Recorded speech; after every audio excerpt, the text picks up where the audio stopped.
Nous méditons les mystères lumineux du rosaire en latin. Nous méditons donc le baptême de notre Seigneur Jésus-Christ, les noces de Cana, l'annonce du royaume, la transfiguration et l'institution de l'Eucharistie.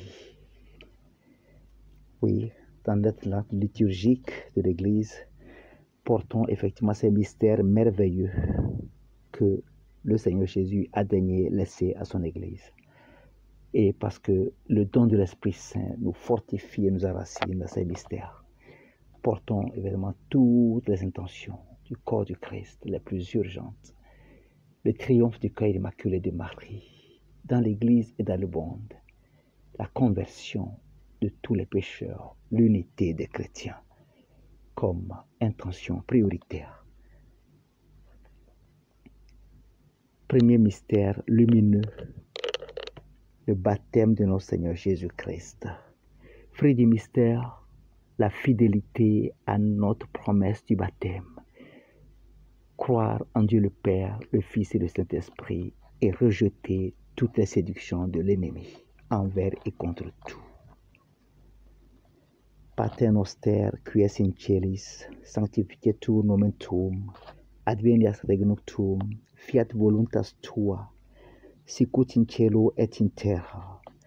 Panem nostrum quotidianum da nobis hodie, et dimitte nobis debita nostra, sicut et nos dimitibus debitoribus nostres, et ne nos inducat in tentationem, sed libera nos a malo. Ave Maria, gratia plena, Dominus tecum, benedicta tu in mulieribus, et benedictus fructus ventris tui, Iesus. Sancta Maria, Mater Dei, ora pro nobis peccatoribus, nunc et in hora mortis nostrae. Amen. Ave Maria, gratia plena, Dominus tecum, benedicta tu in mulieribus, et benedictus fructus ventris tui, Iesus. Sancta Maria, Mater Dei, ora pro nobis peccatoribus, nunc et in hora mortis nostrae. Amen. Ave Maria, gratia plena, Dominus tecum, benedicta tu in mulieribus, et benedictus fructus ventris tui, Iesus. Sancta Maria, Mater Dei, ora pro nobis peccatoribus, nunc et in hora mortis nostrae. Amen. Ave Maria, gratia plena, Dominus tecum, benedicta tu in mulieribus, et benedictus fructus ventris tui, Iesus. Sancta Maria, Mater Dei, ora pro nobis peccatoribus, nunc et in hora mortis nostrae. Amen. Ave Maria, gratia plena, Dominus tecum, benedicta tu in mulieribus, et benedictus fructus ventris tui, Iesus. Sancta Maria, Mater Dei, ora pro nobis peccatoribus, nunc et in hora mortis nostrae. Amen. Ave Maria, gratia plena, Dominus tecum, benedicta tu in mulieribus, et benedictus fructus ventris tui, Iesus. Sancta Maria, Mater Dei, ora pro nobis peccatoribus, nunc et in hora mortis nostrae. Amen. Ave Maria, gratia plena, Dominus tecum, benedicta tu in mulieribus, et benedictus fructus ventris tui, Iesus. Sancta Maria, Mater Dei, ora pro nobis peccatoribus, nunc et in hora mortis nostrae. Amen. Ave Maria, gratia plena, Dominus tecum, benedicta tu in mulieribus, et benedictus fructus ventris tui, Iesus. Sancta Maria, Mater Dei, ora pro nobis peccatoribus, nunc et in hora mortis nostrae. Amen. Ave Maria, gratia plena, Dominus tecum, benedicta tu in mulieribus, et benedictus fructus ventris tui, Iesus. Sancta Maria, Mater Dei, ora pro nobis peccatoribus, nunc et in hora mortis nostrae. Amen. Ave Maria, gratia plena, Dominus tecum, benedicta tu in mulieribus, et benedictus fructus ventris tui, Iesus. Sancta Maria, Mater Dei, ora pro nobis peccatoribus, nunc et in hora mortis nostrae. Amen. Gloria Patri et Filio, et Spiritui Sancto, sicut erat in principio, et nunc in semper, et in saecula saeculorum. Amen. Ô mon Jésus, pardonnez-nous nos péchés, préservez-nous du feu de l'enfer, conduisez toutes les âmes au ciel, spécialement celles qui ont le plus besoin de votre miséricorde. Amen. Ô Marie conçue sans péché, priez pour nous qui avons recours à vous. Sang et eau jaillit pour nous du cœur de Jésus comme source de miséricorde. Jésus, j'ai confiance en toi. Deuxième mystère lumineux, les noces de Cana. Le fruit de ce mystère, la confiance inconditionnelle en l'intercession de Marie et en Jésus qui nous accorde le vin de la joie, le vin de l'Esprit Saint. Portons tout ce qui se prépare d'une manière ou d'une autre au sacrement de l'Église, au baptême, à la communion, aux confirmations et à tout autre sacrement de l'Église qui leur confère la vie et le partage de la joie de l'Esprit Saint. Pater noster qui es in celis, sanctificetur nomen tuum, advenat regnum tuum, fiat voluntas tua, sicut in cielo et in terra. Panem nostrum quotidianum da nobis hodie, et dimitte nobis debita nostra, sicut et nos dimitibus debitoribus nostres, et ne nos inducas in tentationem, sed libera nos a malo. Ave Maria, gratia plena, Dominus tecum, benedicta tu in mulieribus, et benedictus fructus ventris tui, Iesus. Sancta Maria, Mater Dei, ora pro nobis peccatoribus, nunc et in hora mortis nostrae. Amen. Ave Maria, gratia plena, Dominus tecum, benedicta tu in mulieribus, et benedictus fructus ventris tui, Iesus. Sancta Maria, Mater Dei, ora pro nobis peccatoribus, nunc et in hora mortis nostrae. Amen. Ave Maria, gratia plena, Dominus tecum, benedicta tu in mulieribus, et benedictus fructus ventris tui, Iesus. Sancta Maria, Mater Dei, ora pro nobis peccatoribus, nunc et in hora mortis nostrae. Amen. Ave Maria, gratia plena, Dominus tecum, benedicta tu in mulieribus, et benedictus fructus ventris tui, Iesus. Sancta Maria, Mater Dei, ora pro nobis peccatoribus, nunc et in hora mortis nostrae. Amen. Ave Maria, gratia plena, Dominus tecum, benedicta tu in mulieribus, et benedictus fructus ventris tui, Iesus. Sancta Maria, Mater Dei, ora pro nobis peccatoribus, nunc et in hora mortis nostrae. Amen. Ave Maria, gratia plena, Dominus tecum, benedicta tu in mulieribus, et benedictus fructus ventris tui, Iesus.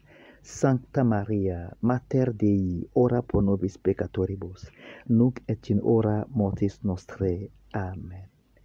Ave Maria, gratia plena, Dominus tecum, benedicta tu in mulieribus, et benedictus fructus ventris tui, Iesus. Sancta Maria, Mater Dei, ora pro nobis peccatoribus, nunc et in hora mortis nostrae. Amen. Ave Maria, gratia plena, Dominus tecum, benedicta tu in mulieribus, et benedictus fructus ventris tui, Iesus. Sancta Maria, Mater Dei, ora pro nobis peccatoribus, nunc et in hora mortis nostrae. Amen. Ave Maria, gratia plena, Dominus tecum, benedicta tu in mulieribus, et benedictus fructus ventris tui, Iesus. Sancta Maria, Mater Dei, ora pro nobis peccatoribus, nunc et in hora mortis nostrae. Amen. Ave Maria, gratia plena, Dominus tecum, benedicta tu in mulieribus, et benedictus fructus ventris tui, Iesus. Sancta Maria, Mater Dei, ora pro nobis peccatoribus, nunc et in hora mortis nostrae. Amen.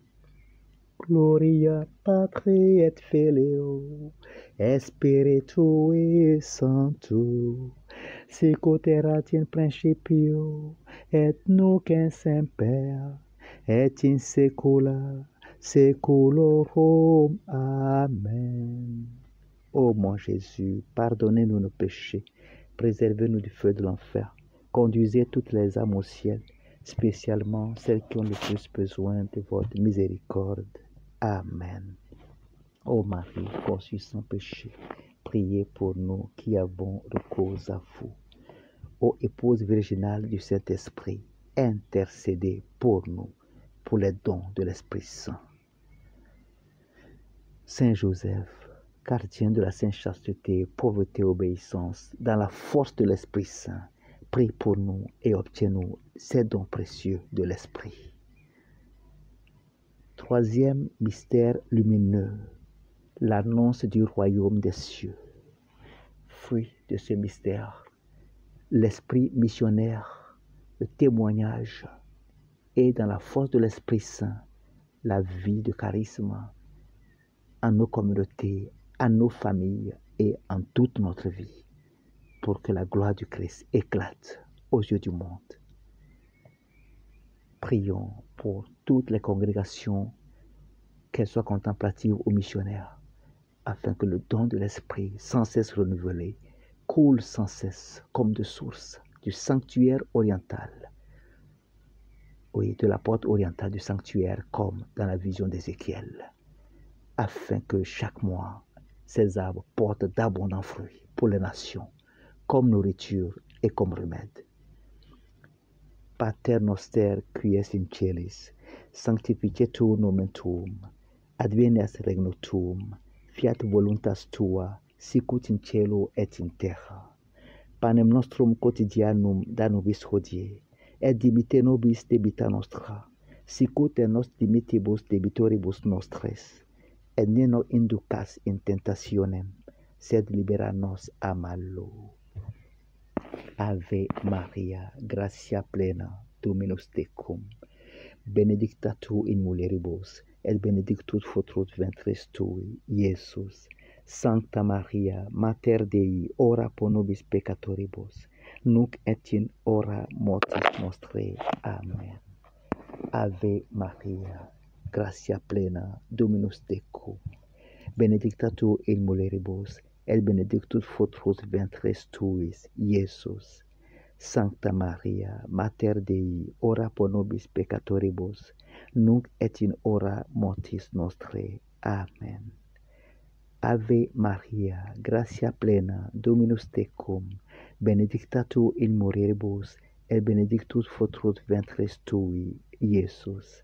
Sancta Maria, Mater Dei, ora pro nobis peccatoribus, nunc et in hora mortis nostrae. Amen.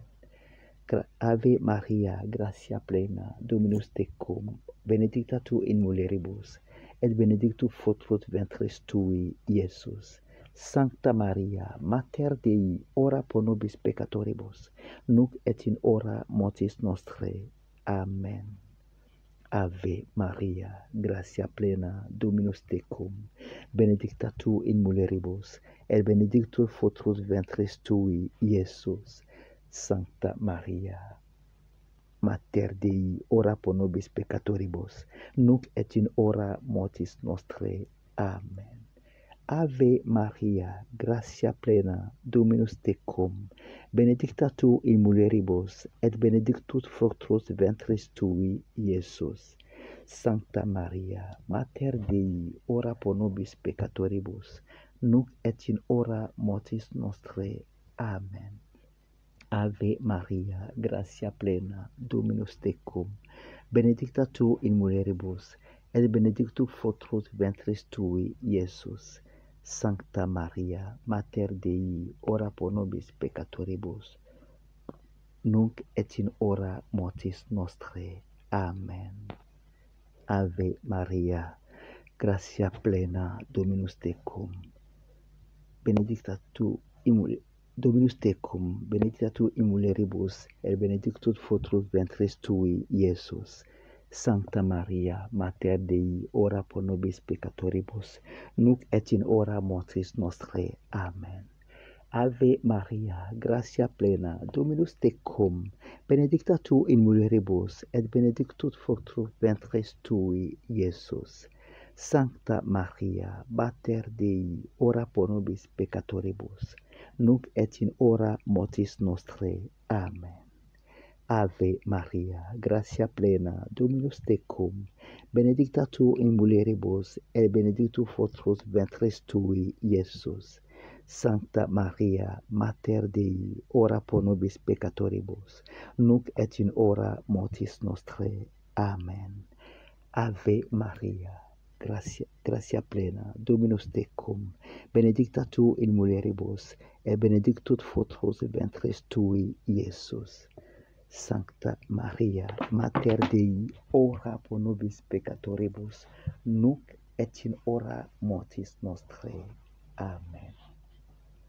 Gloria Patri et Filio, et Spiritui Sancto, sicut erat in principio, et nunc in semper, et in saecula saeculorum. Amen. Ô mon Jésus, pardonnez-nous nos péchés, préservez-nous du feu de l'enfer, conduisez toutes les âmes au ciel, spécialement celles qui ont le plus besoin de votre miséricorde. Amen.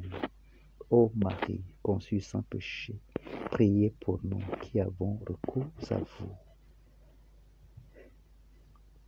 Quatrième mystère lumineux, la transfiguration de Jésus. Fruit de ce mystère, l'esprit de contemplation. Oui, comme Jean-Baptiste, contemplant l'agneau de Dieu, celui qui enlève le péché du monde, comme Élie sur le mont Carmel, recevant dans la brise légère le don et la présence de Dieu. Oui, prions pour que la présence de l'Esprit Saint sur le corps du Christ nous plonge dans cette contemplation de ces hommes de Dieu et que la Vierge Immaculée nous y entraîne jour après jour, elle et sa présence dans nos cœurs. Pater noster, qui es in celis, sanctificetur nomen tuum, advenas regnum tuum, fiat voluntas tua, sicut in cielo et in terra. Panem nostrum quotidianum da nobis hodie, et dimitte nobis debita nostra, sicut et nos dimitibus debitoribus nostres, et ne nos inducas in tentationem, sed libera nos a malo. Ave Maria, gratia plena, Dominus tecum, benedicta tu in mulieribus, et benedictus fructus ventris tui, Iesus. Sancta Maria, Mater Dei, ora pro nobis peccatoribus, nunc et in hora mortis nostrae. Amen. Ave Maria, gratia plena, Dominus tecum, benedicta tu in mulieribus, et benedictus fructus ventris tui, Iesus. Sancta Maria, Mater Dei, ora pro nobis peccatoribus, nunc et in hora mortis nostrae. Amen. Ave Maria, gratia plena, Dominus tecum, benedicta tu in mulieribus, et benedictus fructus ventris tui, Iesus. Sancta Maria, Mater Dei, ora pro nobis peccatoribus, nunc et in hora mortis nostrae. Amen. Ave Maria, gratia plena, Dominus tecum, benedicta tu in mulieribus, et benedictus fructus ventris tui, Iesus. Sancta Maria, Mater Dei, ora pro nobis peccatoribus, nunc et in hora mortis nostrae. Amen. Ave Maria, gratia plena, Dominus tecum, benedicta tu in mulieribus, et benedictus fructus ventris tui, Iesus. Sancta Maria, Mater Dei, ora pro nobis peccatoribus, nunc et in hora mortis nostrae. Amen. Ave Maria, gratia plena, Dominus tecum, benedicta tu in mulieribus, et benedictus fructus ventris tui, Iesus. Sancta Maria, Mater Dei, ora pro nobis peccatoribus, nunc et in hora mortis nostrae. Amen. Ave Maria, gratia plena, Dominus tecum, benedicta tu in mulieribus, et benedictus fructus ventris tui, Iesus. Sancta Maria, Mater Dei, ora pro nobis peccatoribus, nunc et in hora mortis nostrae. Amen. Ave Maria, gratia plena, Dominus tecum, benedicta tu in mulieribus, et benedictus fructus ventris tui, Iesus. Sancta Maria, Mater Dei, ora pro nobis peccatoribus, nunc et in hora mortis nostrae. Amen. Ave Maria, gratia plena, Dominus tecum, benedicta tu in mulieribus, et benedictus fructus ventris tui, Iesus. Sancta Maria, Mater Dei, ora pro nobis peccatoribus, nunc et in hora mortis nostrae. Amen. Ave Maria, gratia plena, Dominus tecum, benedicta tu in mulieribus, et benedictus fructus ventris tui, Iesus. Sancta Maria, Mater Dei, ora pro nobis peccatoribus, nunc et in hora mortis nostrae. Amen. Gloria Patri et Filio, et Spiritui Sancto, sicut erat in principio, et nunc in semper, et in saecula saeculorum. Amen. Ô mon Jésus, pardonnez-nous nos péchés, préservez-nous du feu de l'enfer, conduisez toutes les âmes au ciel, spécialement celles qui ont le plus besoin de votre miséricorde. Amen. Ô Marie, conçue sans péché, priez pour nous qui avons recours à vous. Saint Joseph, protecteur de la Sainte Famille, protégez nos familles. Saint Joseph, contemplatif auprès de Jésus et de Marie, prie pour nous. Cinquième mystère lumineux, l'institution de l'Eucharistie. Fruit de ce mystère, un amour total à Jésus, dans son corps, dans son sang, dans son âme, dans sa divinité, tel qu'il nous est communiqué dans la sainte célébration de l'Eucharistie. Demandons jour après jour et par le don merveilleux de l'Esprit qui nous conduit à la vérité entière, de porter ce monde entier avec tout ce qu'il est dans ce mystère d'offrande incessant du Père, du Fils, dans son corps, dans son sang, au monde et à travers nous comme témoins vivants. Pater noster, quies in celis, sanctificetur nomen tuum, advenat regnum tuum, fiat voluntas tua, sicut in cielo et in terra. Panem nostrum quotidianum da nobis hodie, et dimitte nobis debita nostra, sicut et not dimittibus debitoribus nostres, et ne nos inducas in tentationem, sed libera nos a malo. Ave Maria, gratia plena, Dominus tecum, benedicta tu in mulieribus, et benedictus fructus ventris tuis, Iesus. Sancta Maria, Mater Dei, ora pro nobis peccatoribus, nunc et in hora mortis nostrae. Amen. Ave Maria, gratia plena, Dominus tecum, benedicta tu in mulieribus, et benedictus fructus ventris tui, Iesus. Sancta Maria, Mater Dei, ora pro nobis peccatoribus, nunc et in hora mortis nostrae. Amen. Ave Maria, gratia plena, Dominus tecum, benedicta tu in mulieribus, et benedictus fructus ventris tui, Iesus.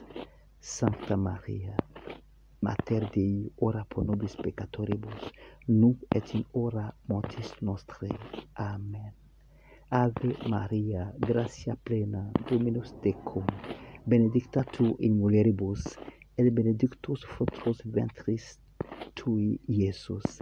Ave Maria, Mater Dei, ora pro nobis peccatoribus, nunc et in hora mortis nostrae. Amen. Ave Maria, gratia plena, Dominus tecum, benedicta tu in mulieribus, et benedictus fructus ventris tui, Iesus. Sancta Maria, Mater Dei, ora pro nobis peccatoribus, nunc et in hora mortis nostrae. Amen. Ave Maria, gratia plena, Dominus tecum, benedicta tu in mulieribus, et benedictus fructus ventris tui, Iesus. Sancta Maria, Mater Dei, ora pro nobis peccatoribus, nunc et in hora mortis nostrae. Amen. Ave Maria, gratia plena, Dominus tecum, benedicta tu in mulieribus, et benedictus fructus ventris tui, Iesus. Sancta Maria, Mater Dei, ora pro nobis peccatoribus, nunc et in hora mortis nostrae. Amen. Ave Maria, gratia plena, Dominus tecum, benedicta tu in mulieribus, et benedictus fructus ventris tuis, Iesus. Ave Maria, gratia plena, Sancta Maria, Ave Mater Dei, ora pro nobis peccatoribus, nunc et in hora mortis nostrae. Amen. Ave Maria, gratia plena, Dominus tecum, benedicta tu in mulieribus, et benedictus fructus ventris tui, Iesus. Sancta Maria, Mater Dei, ora pro nobis peccatoribus, nunc et in hora mortis nostrae. Amen. Ave Maria, gratia plena, Dominus tecum, benedicta tu in mulieribus, et benedictus fructus ventris tui, Iesus. Sancta Maria, Mater Dei, ora pro nobis peccatoribus, nunc et in hora mortis nostrae. Amen. Gloria Patri et Filio, et Spiritui Sancto, sicut erat in principio, et nunc in semper, et in saecula saeculorum. Amen. Ô mon Jésus, pardonnez-nous nos péchés, préservez-nous du feu de l'enfer, conduisez toutes les âmes au ciel, spécialement celles qui ont le plus besoin de votre miséricorde. Amen.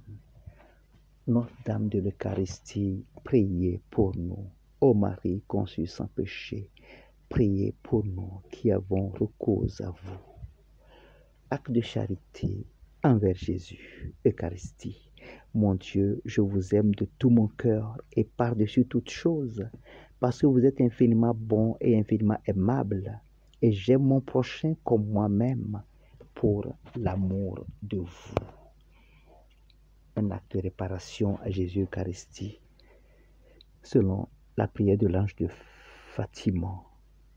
Très sainte Trinité, Père, Fils et Saint-Esprit, je vous adore profondément et je vous offre les très précieux corps, sang, âme et divinité de notre Seigneur Jésus-Christ, présent dans tous les tabernacles du monde, en réparation des outrages, sacrilèges et indifférences par lesquels il est lui-même offensé, par les mérites infinis de son Sacré-Cœur et du cœur immaculé de Marie.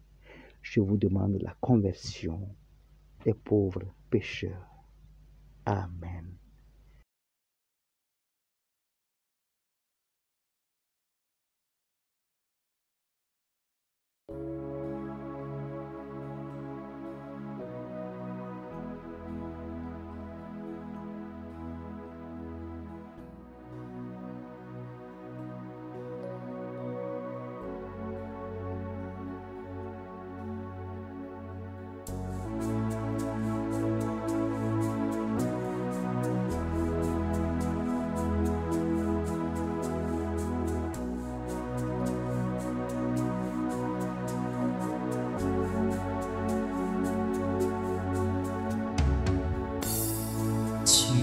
m'appelle par-delà des ans.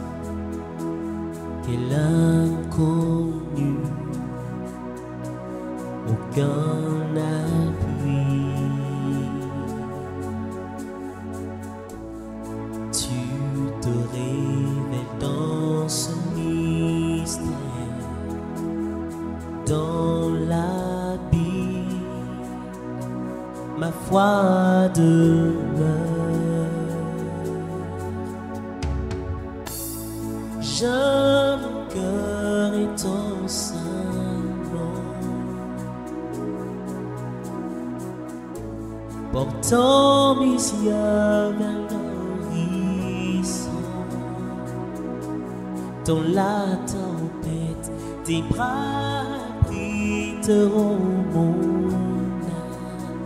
Je t'appartiens. Tu es mien.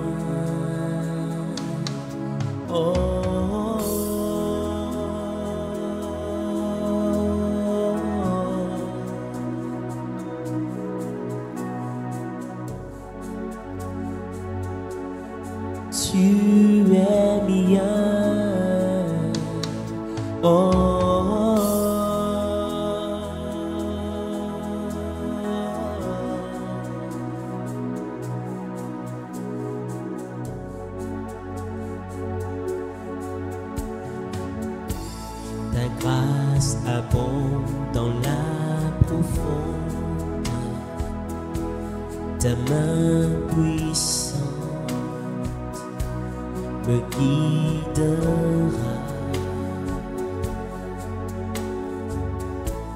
et même si la crainte m'environne, mon Rédempteur triomphera. J'aime mon cœur et ton sein,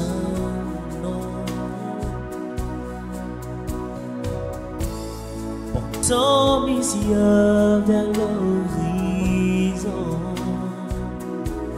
Dans la tempête, tes bras abriteront mon âme. Je t'appartiens, tu es mien.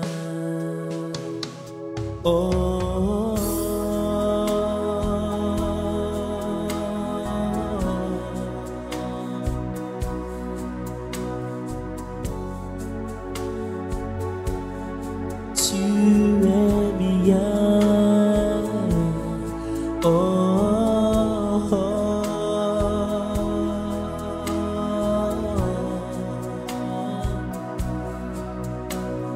Seigneur Jésus,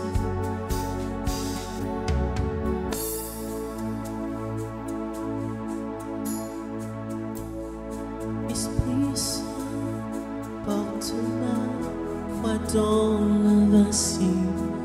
Je suis dompteur et l'indomptable, et tu me rendras capable. Emmène-moi au-delà de l'imaginable, et ma foi se fortifiera dans la présence de mon Sauveur. Esprit Saint, emporte ma foi dans l'invincible.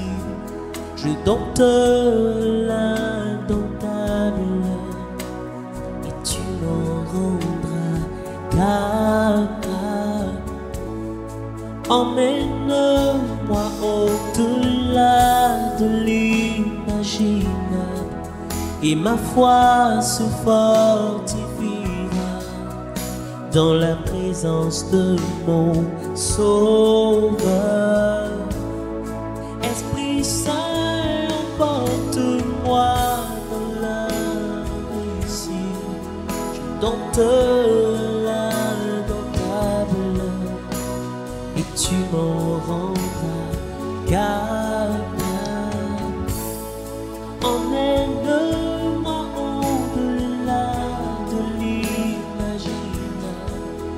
Ma foi se fortifiera dans la présence de mon Sauveur. Oh,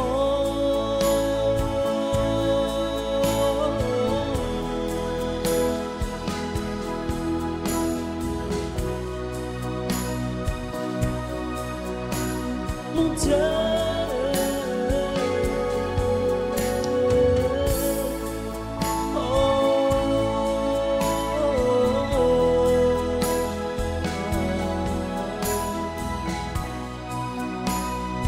Viens, Seigneur,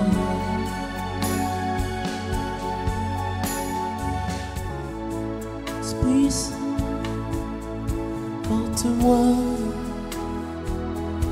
dans la mesure.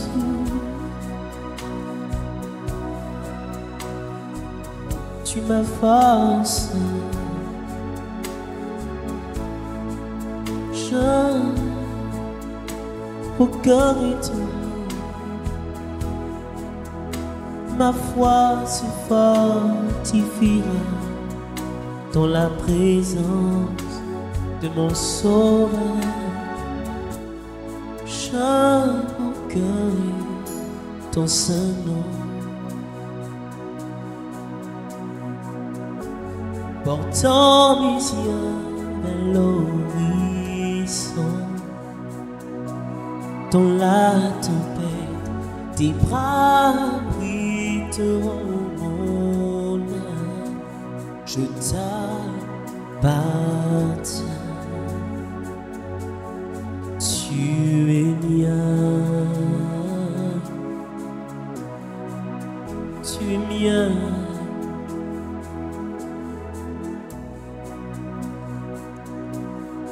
Tu es mien, Seigneur. Je suis à toi. Tu es à moi.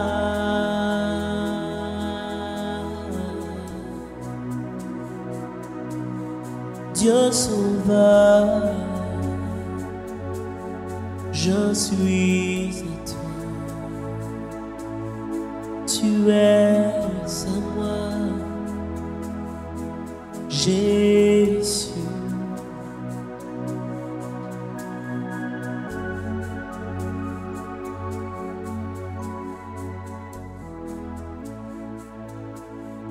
Tu es à moi, je suis à toi.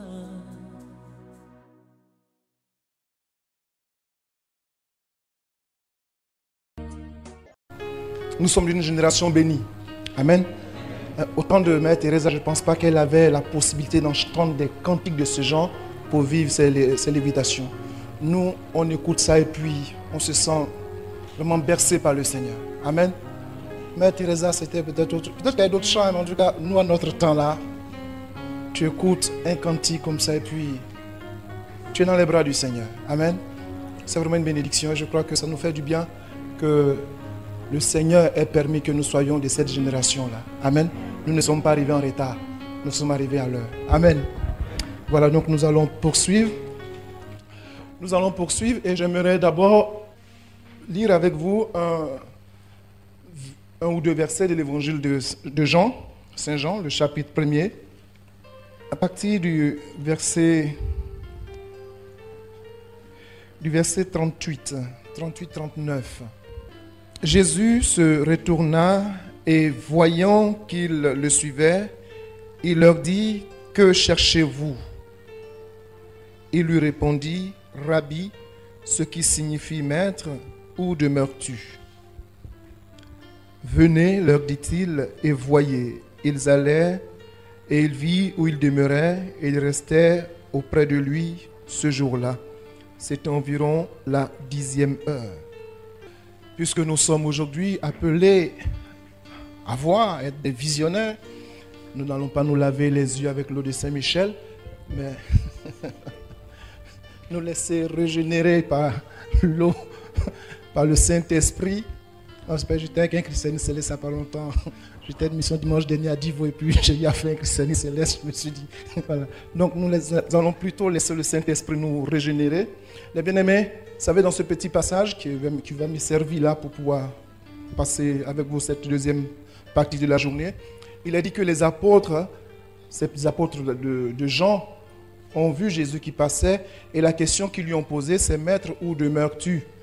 Où demeures-tu » Et Jésus de leur dit, venez et voyez. Il y a toujours un chemin à accomplir si nous voulons voir quelque chose. Amen. Il y a toujours un chemin à accomplir. Il y a la tentation de prendre des raccourcis, mais lorsque nous prenons des raccourcis, lorsque nous n'empruntions pas le chemin adéquat, vous savez, nous pouvons peut-être arriver vite. J'ai dit peut-être, hein? Peut-être que nous pouvons arriver vite si nous prenons des raccourcis. Mais nous ne pourrions pas bénéficier intégralement de ce qui nous est réservé. Nous ne pouvons pas bénéficier intégralement de ce qui nous est réservé. Il est bien d'accepter de prendre le chemin qui convient. Il est bien d'accepter de prendre ce chemin-là parce que seul par ce chemin, ils pourront dire à la fin, il est dit qu'il restait avec lui ce jour-là, c'était environ la 10e heure. Ce qui est assez fort dans cet évangile et qui a servi à plusieurs personnes d'être un support pour parler de l'oraison. La question de Jésus, ce n'est pas qui cherchez-vous? Que cherchez-vous? Et de ce que, je dirais, l'objet de leur recherche deviendra une personne. Deviendra une personne. C'est une espèce, je dirais, de montée. On peut être tenté de chercher des choses, mais celui qui est le donateur de ces choses-là aimerait plutôt que nous tournions notre visage vers lui. Et c'est ce qui est arrivé à ces deux premiers disciples-là. Donc pouvoir plutôt rechercher le Christ. Le rechercher. Pourquoi? Parce que il y a une promesse, sinon une conséquence de cette recherche qui est de voir. Qu'est-ce que nous allons voir? Nous dirions que nous allons voir la gloire de Dieu, mais nous allons voir où il demeure. Voir où il demeure. Voir où il demeure. Et où demeure le Christ, les bien-aimés? Le Christ demeure sur le bois de la croix. Le Christ demeure sur le bois de la croix. Amen. C'est sur ce lieu-là, là que nous le trouvons. C'est là qu'il nous attend pour nous donner de pouvoir passer avec nous de la mort à la vie. Pour pouvoir transcender nos morts. Amen. Donc, nous prenons les raccourcis pour ça, parce que nous avons peur de la mort. Les raccourcis, c'est parce que nous avons peur de la souffrance. C'est parce que nous ne voulons pas ramer. Nous voulons la facilité. Et pourtant, il nous appelle. Voilà, donc j'aimerais que cet après-midi, nous puissions voir ce que je vais appeler le descriptif, le détail descriptif sur ce que c'est que les paroles intérieures. Le détail descriptif des paroles intérieures.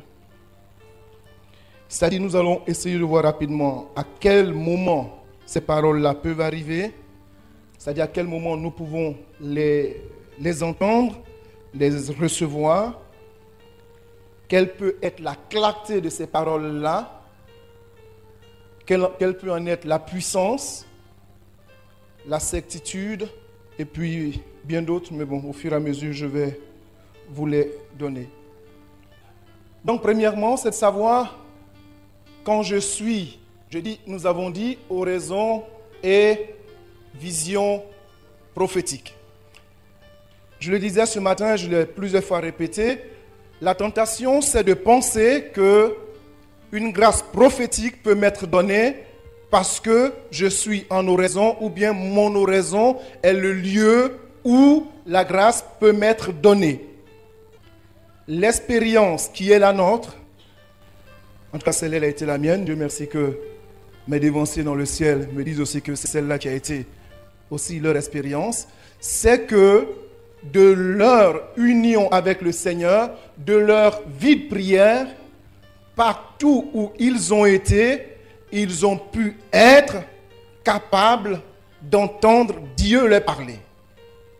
Il ne s'agissait plus de seulement être confiné dans un lieu, mais d'être capable d'entendre. Au-delà de la relation, je ne parle de la relation eue avec le Seigneur, être capable de l'entendre partout. Et Thérèse d'Avila de donner une précision, elle dit que on entendrait plus le Seigneur et on l'entend plus et clairement lorsque la puissance même de l'attraction du Seigneur diminue. C'est-à-dire lorsque, ce n'est pas, on peut penser que parce qu'on parle d'oraison, c'est lorsqu'on est en extase qu'on entend le Seigneur. C'est faux. Non, c'est plutôt le contraire. C'est lorsque, je dirais, l'attraction du Seigneur est moindre qu'on peut être encore capable de l'entendre. Donc, n'attendons pas lorsque nous sommes en prière, lorsque nous sommes en oraison, ou bien lorsque nous sommes dans certaines... N'attendons pas de dire, c'est pas quand je vais prier, quand je vais faire que le Seigneur va me parler. Non. Il va falloir juste que je sois attentif. Il va falloir juste que je sois attentif. Parce que j'aurais du mal. C'est vrai que pour certains, ça a pu se faire, mais une emprise totale du Seigneur, on a du mal à l'entendre. Parce qu'on est embrasé par sa présence. Je dirais tout ce qu'on entend, c'est plutôt ce qu'on voit. Et on s'émerveille de la présence du Seigneur. Ainsi, je dirais, la grâce prophétique qui m'est donnée, elle peut se déployer à tout pourvu que je sois attentif. Qu'est-ce que cela veut dire? Vous savez, l'oraison, c'est certes, nous disons, l'oraison commence par un lieu, et généralement pas un lieu bien silencieux, mais l'oraison est une prière qui est censée être continuelle. Amen. L'oraison est censée être une prière qui est continuelle. Et tout à l'heure, quand j'entendais ma soeur présenter les shortcuts, ça m'a fait penser à une expérience que moi j'ai vécue avec cette prière. Pendant au moins plusieurs mois, à être là et puis à parler avec des personnes. Et pendant que tu parles et tu sens dans ton cœur, tu sens que tu es en train de dire, Seigneur Jésus, Fils du Dieu vivant, aie pitié de moi. Et parce que cette prière t'habite, celui qui est en face de toi, même s'il peut te raconter, je dirais, tout ce qui peut avoir de banalité, je ne sais quoi, tu es en paix et tu lui transmets la paix. Amen. Donc, il n'y a pas de rupture entre ma prière, ma relation avec Dieu et la grâce que j'ai reçue de lui. La tentation, c'est de penser qu'on peut dissocier Marthe et Marie de Béthanie. Qu'il y a un temps pour la prière et un temps pour l'action. Si mon action n'est pas prière, mon action va demeurer stérile. Et si ma vie ou ma prière n'est pas habitée, ma prière ne portera pas de fruit. Ceux qui disent maintenant, j'ai fini ma prière le matin, j'ai prié. Donc après, puis, c'est un choix. Nous pouvons aussi faire ce choix-là. Mais nous pouvons aussi faire le choix de pouvoir vivre une prière continuelle, de pouvoir être continuellement en quête du Seigneur. Et c'est parce que je suis dans cette quête du Seigneur, c'est parce que, je dirais, mon désir de Dieu est permanent, qu'à tout moment, le Seigneur peut me surprendre. À tout moment, le Seigneur peut me parler. À tout moment, le Seigneur peut, j'empiète dessus, se révéler à moi. Il n'y a pas d'heure à laquelle le Seigneur sentirait que, voilà, non, il aimerait que, à tout moment, je sois capable de me faire récipient pour qu'il se fasse torrent dans mon récipient. Aujourd'hui, ce qui amoindrit beaucoup notre grâce, et ce que je dis, c'est pareil et pour vous et pour moi, et je le vois pour beaucoup de frères et sœurs dans le Seigneur, c'est vraiment d'être tellement pris dans des activités.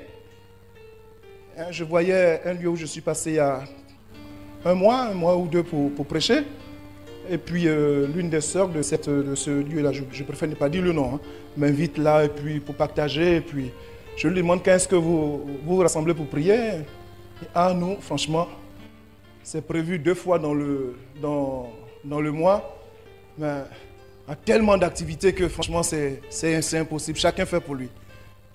Les bien-aimés, c'est ce qu'il faut pour que demain, qu'est-ce qui va se passer demain?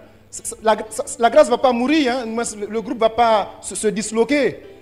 Mais demain, on va entendre des gens qui vont parler au nom du Seigneur dans la chair, qui vont inventer des paroles, parce que désormais, ce sont des activités. Chaque jour, quand tu écoutes, à ceux qui sont toujours sous le front, en activité, activité, activité. C'est bien si c'est soutenu dans la prière. C'est-à-dire s'il n'y a pas de rupture avec la prière, s'il n'y a pas de rupture avec la présence du Seigneur. Mais malheureusement, la tentation, c'est celle-là que je vous ai dite et qui est beaucoup plus fréquente autour de nous. Quand les paroles sont intellectuelles, c'est-à-dire lorsque nous pouvons les concevoir comme sensation de parole à l'intérieur de nous, les bien-aimés, les facultés qui étaient les nôtres et qui semblaient être suspendues pendant l'oraison de quiétude, c'est-à-dire la volonté et l'intelligence, en ce moment-là, je dirais ces facultés-là sont relâchées. Les facultés en ce moment ne sont pas suspendues. C'est-à-dire que je retrouve la possibilité de pouvoir avoir d'autres désirs que d'écouter cette parole. Ces facultés qui étaient retenues en moi semblent relâchées. Parce que ce n'est pas, je le répète, ce n'est pas au sommet de l'aspiration que le Seigneur nous parle. Sinon, il attendra ce que nous soyons tous des saints, tous des mystiques. Mais ce n'est pas ce qu'il attend de nous. Il attend de nous que nous soyons ses enfants. Un point, un trait. Dieu n'a pas de grands-pères ni de petits-fils. Il attend que nous soyons ses enfants. Donc c'est dans ces dispositions-là que nous entendons la parole qui nous est donnée de la part du Seigneur. Quelle est, sinon du moins, quelle peut être la clarté de ce que nous entendons comme parole, comme discours? Les bien-aimés, ce que nous entendons est d'une qualité telle que, je dirais, c'est un enregistrement qui sort d'un studio. C'est-à-dire que lorsque Dieu nous parle, il nous parle clairement. La parole est claire. J'ai beaucoup aimé mon cher père fondateur qui, à certains évangiles, lorsqu'il lisait l'évangile, et puis la parole semblait tellement claire, il dit cette parole, cet évangile est tellement clair qu'il n'y a pas à y ajouter quelque chose pour mélanger. Donc, accueillons-la comme ça, puis prions-la pour qu'au milieu de nous, elle se réalise. Et quelquefois, la parole de Dieu est tellement claire qu'il n'y a pas à ajouter ça veut dire. Ça veut dire ce que ça veut dire. Amen. Mais c'est vrai que quelquefois, ce que nous entendons de la parole du Seigneur, tant qu'elle nous dérange, nous voulons l'arranger. Nous devenons des arrangeurs. Alors qu'elle est assez claire pour nous montrer, nous indiquer un chemin, nous indiquer ce qu'il y a à faire. Il est possible que moi, je puisse l'entendre d'une manière plus ou moins confuse. Mais cela n'empêche qu'elle-même, elle est limpide.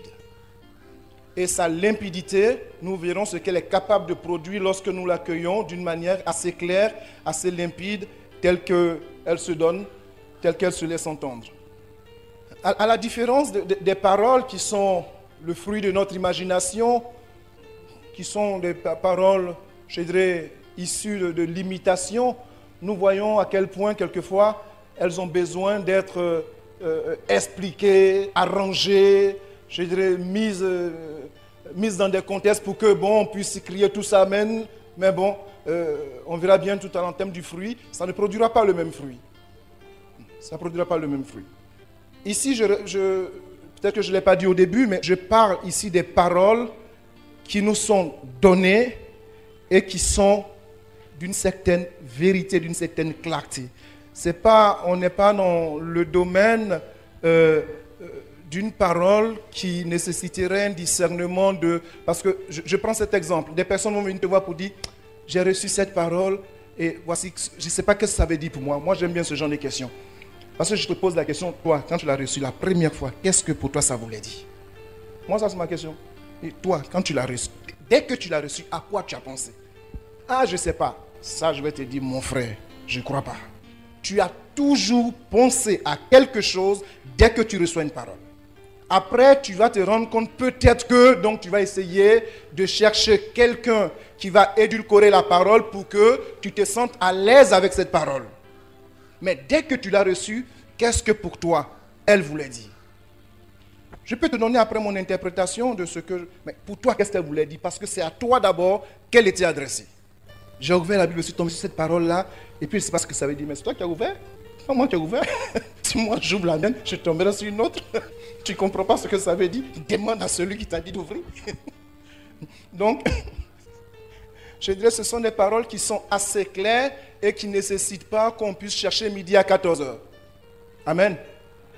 C'est le style des paroles que nous pouvons appeler, parce que cela fait partie aussi des grâces prophétiques, du type de paroles qu'on appelle dans le jargon charismatique paroles de connaissance. Quelqu'un reçoit une parole. Ah oui, j'ai cet exemple à vous donner. Nous étions en prière dans notre petite église de Lastoville, dans le sud du Gabon. C'était la première maison africaine, donc on était à peine 4 dans la maison. Et puis, à l'office, il y avait pas mal de personnes qui nous rejoignaient. Et ce jour-là, on prie, et mon frère Paul-Marie, il s'appelle encore Christian Joël, il reçoit une parole comme quoi il y a parmi nous une jeune fille qui a une Bible. Il y a une jeune fille à qui le Seigneur demande de quitter l'homme avec qui elle vit, l'homme qu'elle fréquente, parce que cet homme est marié.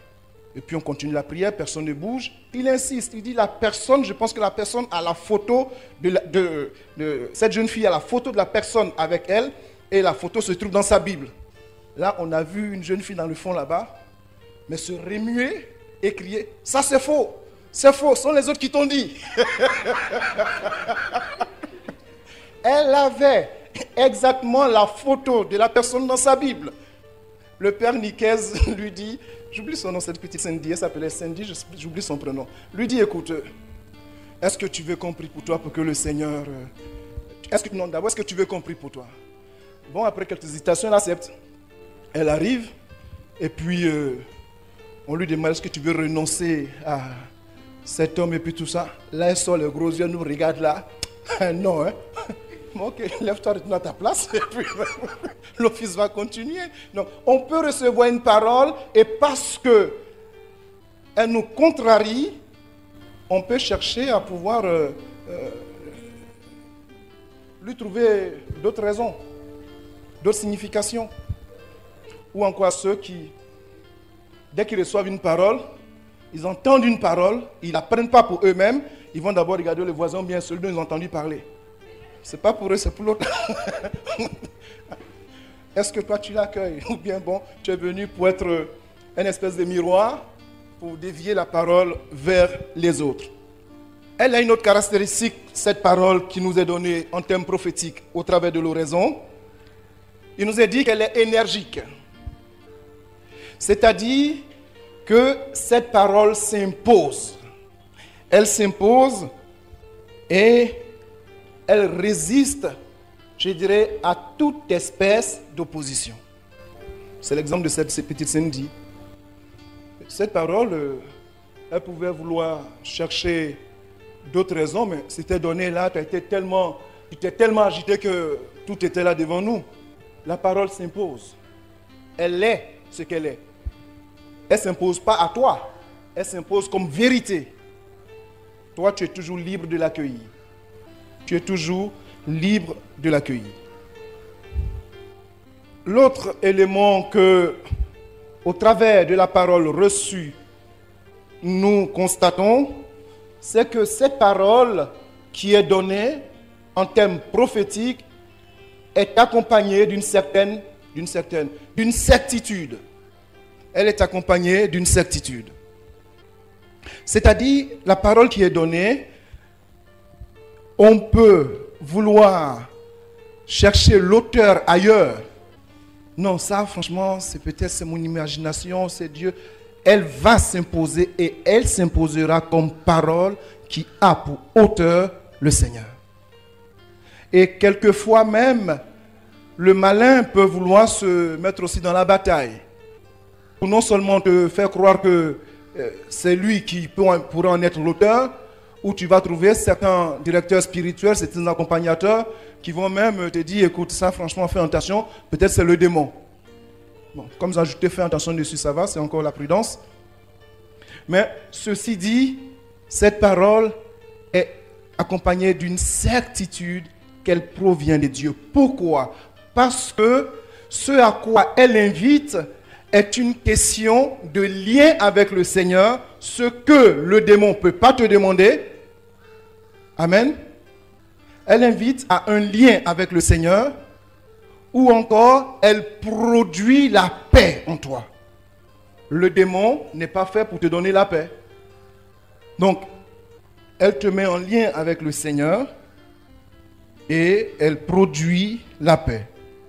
Elle est de l'ordre de ces paroles que lorsque nous les entendons, d'emblée, nous les accueillons. Mais, quelque temps après, peut-être à cause de la moquerie ou du jugement de certaines personnes, nous allons chercher, bien nous allons douter de cette parole. Mais malgré cela, elle finira par s'imposer. Amen. Elle finira par s'imposer. C'est l'exemple du prophète Jonas dont on parlait ce matin, à qui le Seigneur demande d'aller prêcher à Ninive et qui trouve l'échappatoire et qui trouve de bonnes raisons pour pouvoir se cacher.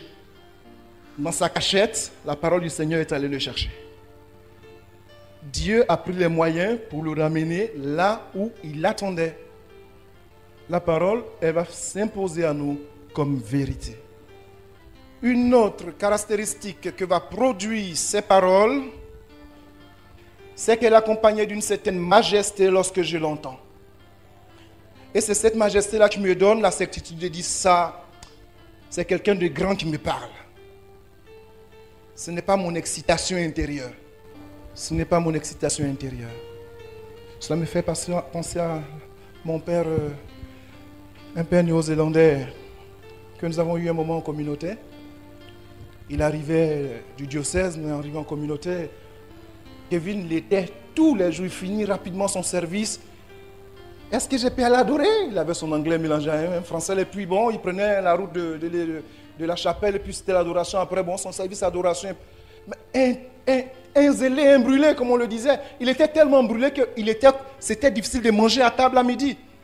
À midi, on finit de chanter le bénédicité. Père Kevin bénit le repas.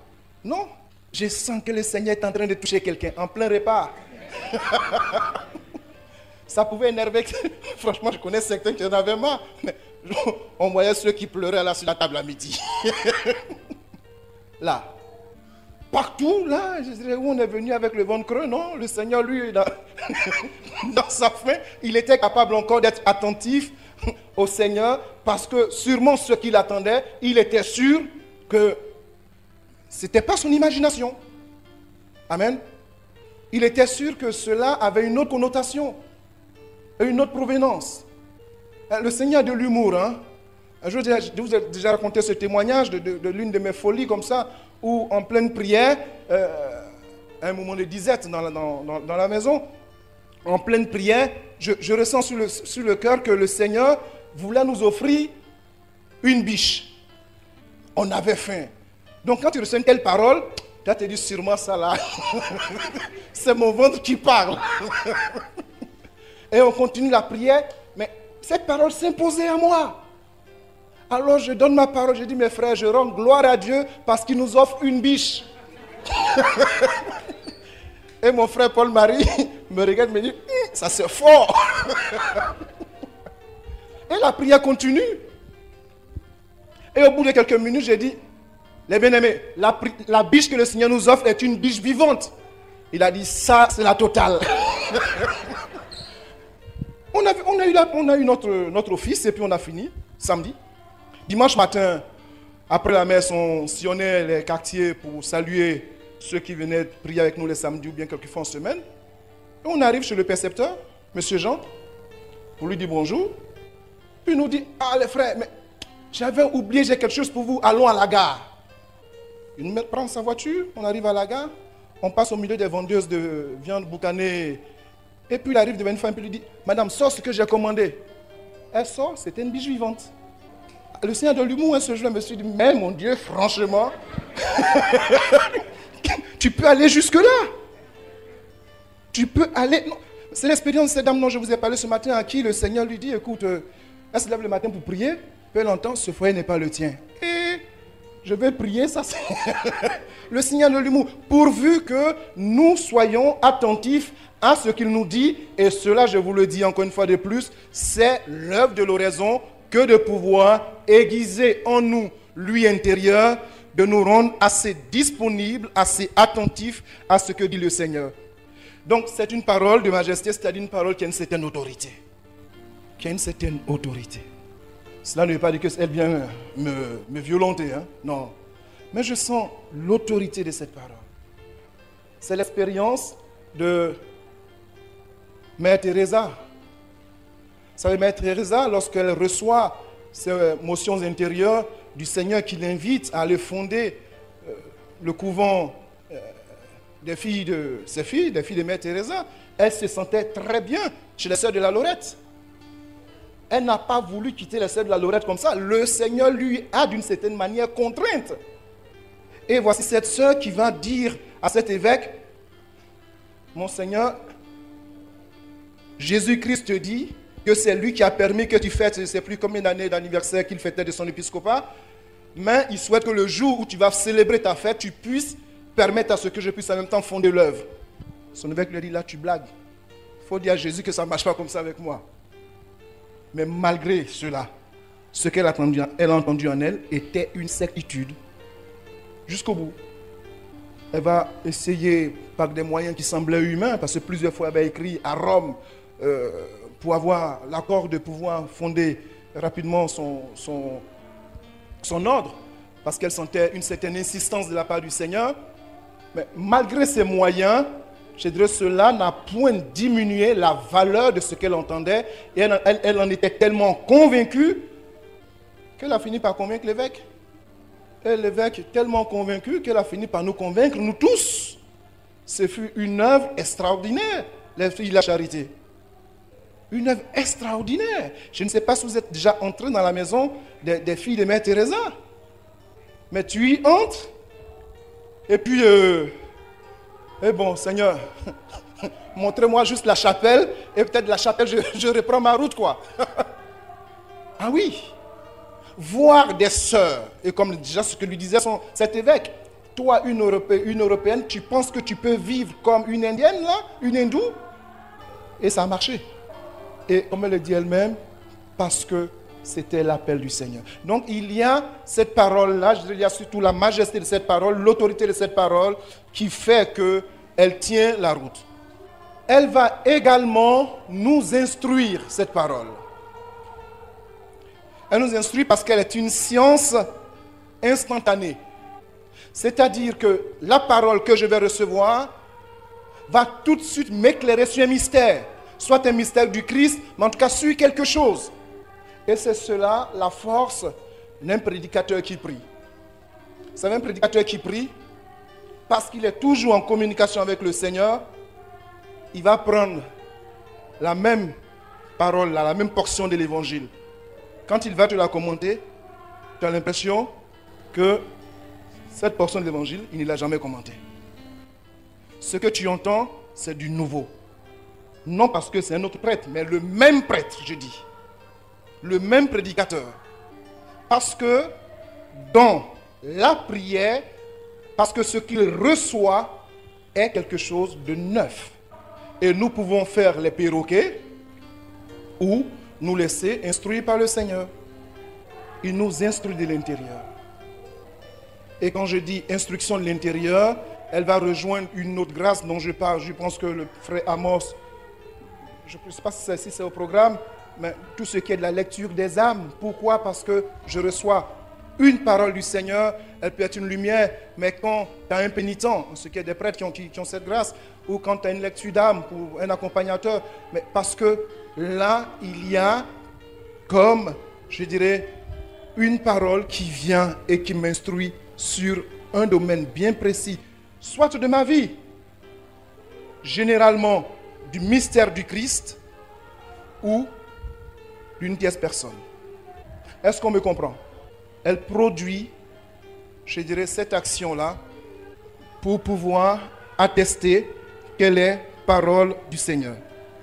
Un autre effet que va produire la parole reçue en termes prophétiques parce que je suis en union avec le Seigneur, c'est l'effet de cette parole. Je le disais tantôt déjà pour la première caractéristique ici, mais ce sur quoi j'aimerais mettre l'accent ici, c'est que cette parole que j'entends, quand le Seigneur vient me parler en termes prophétiques parce que je suis son ami, ce que j'entends de la part du Seigneur est une parole qui est comme la parole créatrice, c'est-à-dire qu'elle est parole qui produit en moi ce qu'elle dit. Quand le Seigneur vient, par exemple, pour me dire, je veux te donner ma paix, parce que je suis peut-être troublé, cette parole va produire instantanément en moi la paix. Je n'aurai pas à aller la chercher. Il en est de même pour des vertus. C'est l'exemple et l'expérience de celui qui entre un jour dans une église et puis qui fait l'expérience d'un Seigneur et qui ressort de cette église entièrement transformé. Il n'a pas eu quelqu'un pour prier pour lui. Amen. Personne ne lui a imposé la main. Il est entré, il a fait une expérience. On ne sait laquelle. Une chose est sûre, c'est qu'on ne part pas. Si on est parti comme ça d'une église, qu'on a été transformé, c'est qu'on a rencontré quelqu'un. On a rencontré le propriétaire de la maison. Il a rencontré le propriétaire de la maison, l'habitant de la maison. Il en est parti transformé. La parole qui nous est donnée, que nous entendons en termes de transformation et de production d'œuvres du Christ en nous, elle est instantanée. Parce qu'elle est parole de Dieu.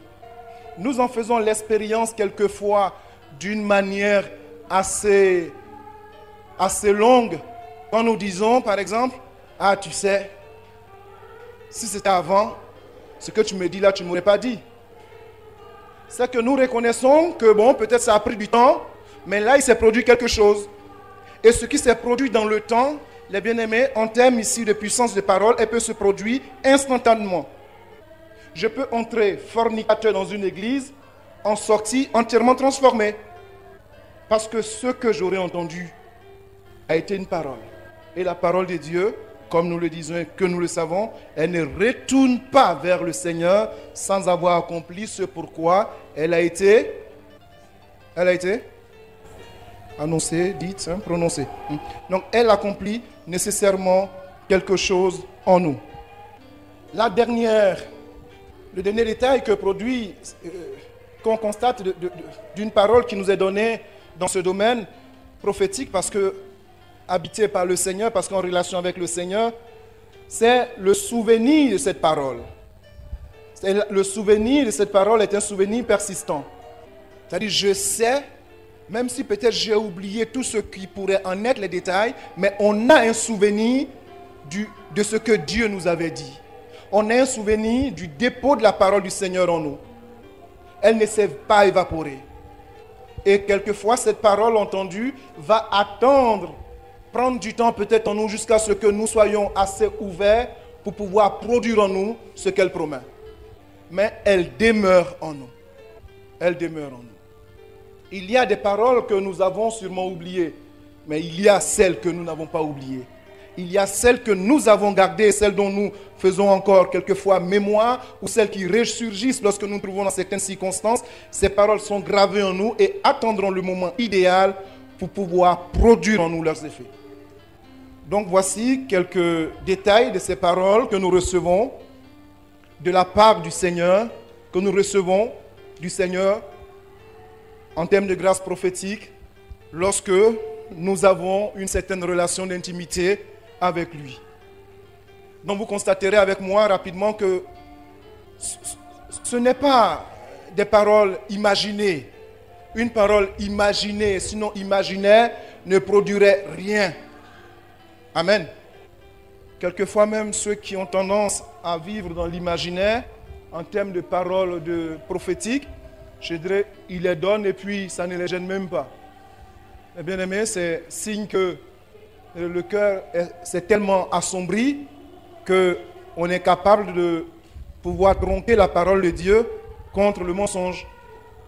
Donc voilà ces détails, nous allons tout à l'heure, juste 5 minutes encore, et puis nous allons voir ceux qui sont liés aux détails, qui sont liés à la vision.